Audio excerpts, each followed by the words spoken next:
بسم الله الرحمن الرحيم. السلام عليكم ورحمة الله وبركاته. قبل أي حاجة نقول اللهم صل وسلم وبارك على سيدنا محمد وعلى آله وأصحابه وسلم تسليما كثيرا.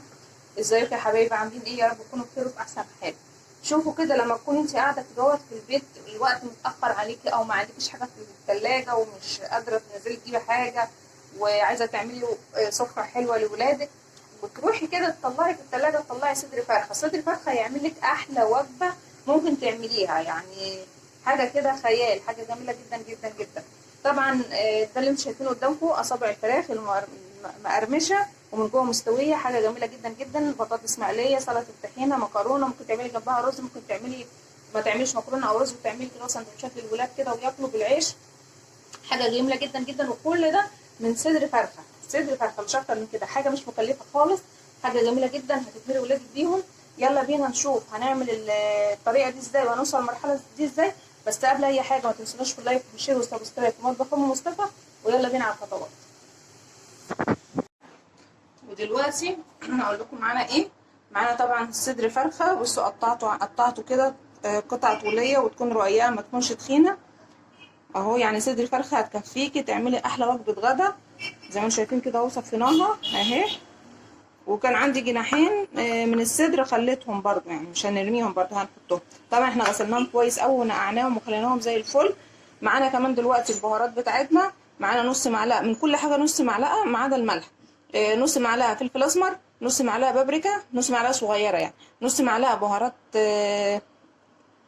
لا مش بهارات، توم باودر، نص معلقه بصل باودر، نص معلقه جنزبيل، نص معلقه كمون، نص معلقه بابريكا، ومعلقه صغيره ملح، معلقه صغيره خل، وعصره ليمونه، وعلبه زبادي ولبن لو احتاجنا.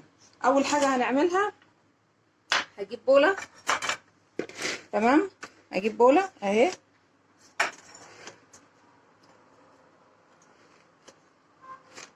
اعمل في ايه، افضي فيها علبه زبادي او لبن رايب، يعني اللي متوفر عندك حطيه، تمام. هنزل عليها بمعلقه بحبه صغيرين لبن تقريبا كده بمقدار نص كوبايه صغيره اهي. هنزل عليهم بقى بالبهارات بتاعتنا كلها،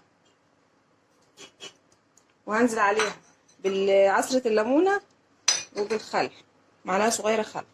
هنقلب بقى كل المكونات دي كده كلها مع بعض كده.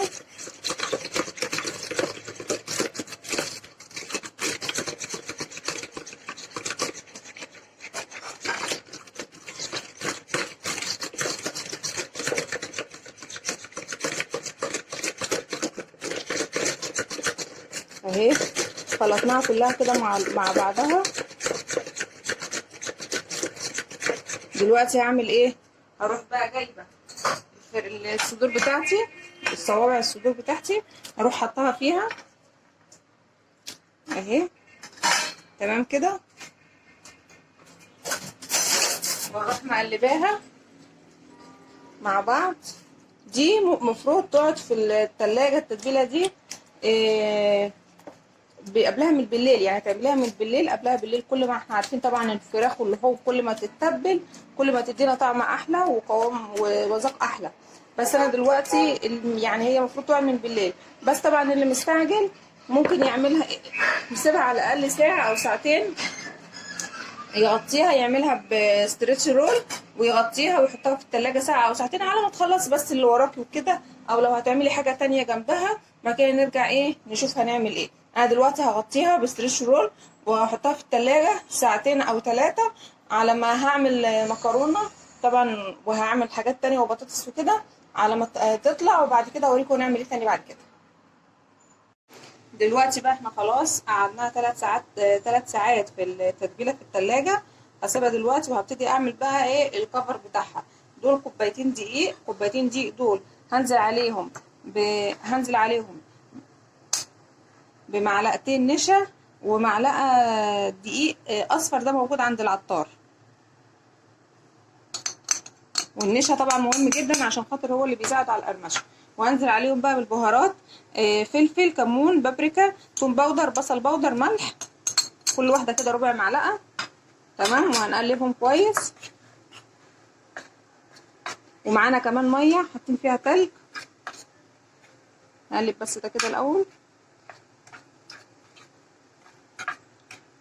ومعايا طاسه حطيتها على البوتاجاز بزيت غزير، لازم يكون الزيت فيها ايه غزير. تمام كده. احنا كده قلبنا البتاع. طبعا اللي بيحبها سبايسي يحط على التتبيله ديت، على الدقيق والمكونات دي، يحط عليها شطه. يبقى اللي بيحبها سبايسي بيحط عليها شطه على التتبيله دي، وممكن يحط على التتبيله كمان اللي احنا عملناها للفراخ نفسها اهي. تمام كده. وادي الميه بتلج، وادي اهوت الفراخ.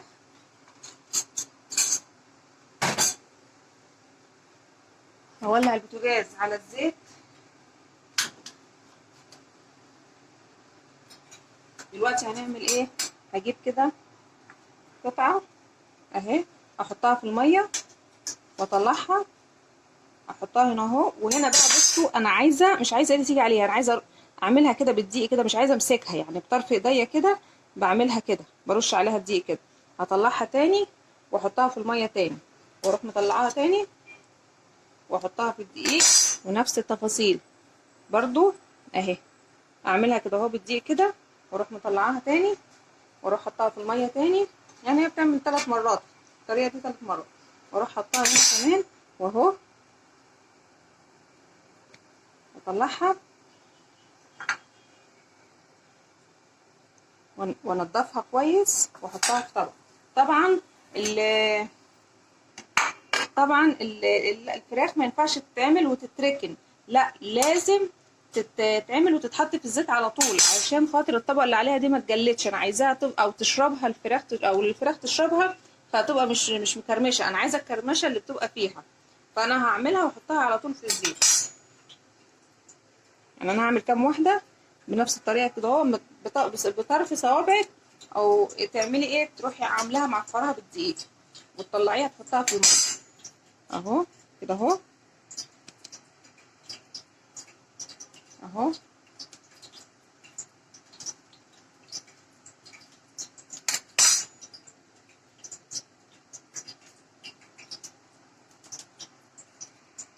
دلوقتي بقى الزيت سخن معانا، لازم يكون زيت غسيل ويكون سخن جدا. انزل فيها كده اهو الفراخ، صباع الفراخ اهي. طبعا ما ينفعش اللي احنا زي ما انا قلت لكم، ما ينفعش اللي انتوا تعملوها وتسيبوها، لازم مجرد ما تعملوها في الدقيق او تعملوا الكفر بتاعها، لازم تعملوا ايه، تحطوها على طول في الزيت. ما ينفعش زي البانيه تعمليها وتحطيها في الفريزر لحد ما تشوي والكلام ده، لا مش هينفع. الطبقه اللي عليها كده هتجلد، او الفراخ هتشربها، مش هتعمل الكرمشه ولا القرمشه اللي احنا عايزينها. حلوه الكرمشه والقرمشه. سلام. الكلام كله على نغمه موسيقيه واحده. طبعا احنا اول ما بنحطها في الزيت وتمسك نفسها شويه، هبطي عليها علشان خاطر تستوي من جوه.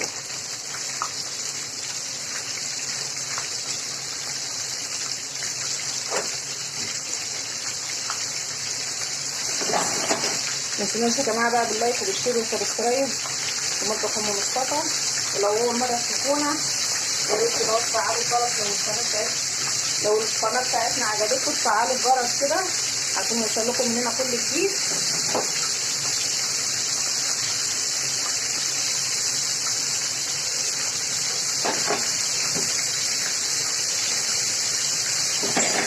ودي دلوقتي كده صوابع الفراخ بعد ما قليناها، انتوا شايفين لونها ما شاء الله جميله جدا جدا، والكفر بتاعها ماسك عليها وطريه ومقرمشه في نفس الوقت، حاجه كده جميله جدا. يلا بقى نغرف بقى، نشوف هنغرف معاها ايه ونوريكم بقى الشكل النهائي. دلوقتي ده بقى ايه بعد ما غرفناه زي ما انتم شايفين اهو. ادي المكرونه، ادي سلطه الطحينه، ممكن تعملي معاها توميه بس انا عملت معاها سلطه الطحينه بطاطس مقليه. بصوا يا جماعه عامله ازاي، شكلها جميل جدا جدا. بصوا الجناحات اهي اللي انا كنت قلت لكم عليها، بصوا عامله ازاي، مقرمشه ولونها ذهبي وتحفه جدا ومستويه في نفس الوقت. هوريها لكم دلوقتي، افتحها لكم واوريها لكم، حاجه كده جميله جدا جدا جدا بصراحه. بصوا مستويه ازاي من جوه، شكلها جميل جدا جدا ومستويه من جوه ازاي، حاجه جميله جدا جدا يعني. يا رب كده تكون الحلقه عجبتكم، ولو عجبتكم ما تنسوناش باللايك وبالشير وبالسبسكرايب في مطبخ ام مصطفى، واقول لكم السلام عليكم ورحمه الله وبركاته.